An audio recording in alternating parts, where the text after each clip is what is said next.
দিতেন দেখেছেন। আজ পর্যন্ত কোন নারী আল্লাহর সালাম পাননি, একদিন দেখেন তিনি কে? খাদিজাতুল কুবরা। খুব ভালোবাসতেন। নবীজি বলছেন খাদিজাতুল কুবরার জন্য তিনি মাঝে মাঝে কাঁদতেন বিছানা থেকে উঠে।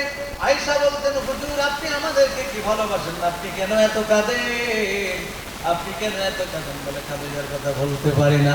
খাদিজা আমাকে জড়িয়ে ধরে বলতো হুজুর আপনার সঙ্গে আমি রয়েছি, মহব্বত করতো। আর খাদিজা এত সুন্দর ব্যবহার দেখাতো। খাদিজার বয়স 55 বছর, তা বোঝা যেত না। জোরে বলেন সুবহানাল্লাহ। স্ত্রীদেরকে স্বামীর সম্মুখে পরিষ্কার হয়ে থাকা ইমানের অঙ্গ। আমাদের স্ত্রীদের কাদের সামনে পরিষ্কার হয়? বন্ধন ম্যানেজারের সামনে। এদিকে বন্ধন চলে আছে, ও সব জায়গাতেই হুমকি হওয়া। হাই রে কপা, মুসলমানের উন্নতি হয় বন্ধন দিয়ে কি কাজ? বন্ধন হারাম মুসলমানদের জন্য। সুদ খাওয়া, 1 টাকা সুদ করে 36 বার মায়ের সঙ্গে জেনা করলে গোনা হয়।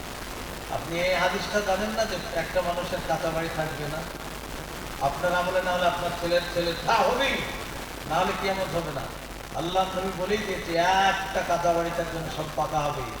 আর ওই যে পাহাড় রয়েছে নীল নদের সাইডে, সেখান থেকে সোনা মানুষ করে আনবে। সোনা দিবে তো নিবে না, এই সময় আসবে। কিন্তু আমরা সেই পানি না আসতেই হাতের কাপড় তুলে পড়াবো। বুঝলেন তো? এটা জানতে হবে। বিশ্বাস আল্লাহ দিয়েছে, আল্লাহ দিবে।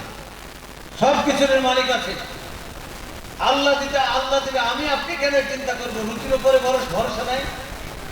তাহলে বুঝতে হবে ভক্তরা ভাইরা, স্বামীর সম্মুখে সাথে আপনার 2 বন্ধু দাঁড়িয়ে আছে, ও যে তোর বউ আসতে বলো, ওটা আমার বউ হতেই পারে না, তাকে দেখতে সত্যি তো।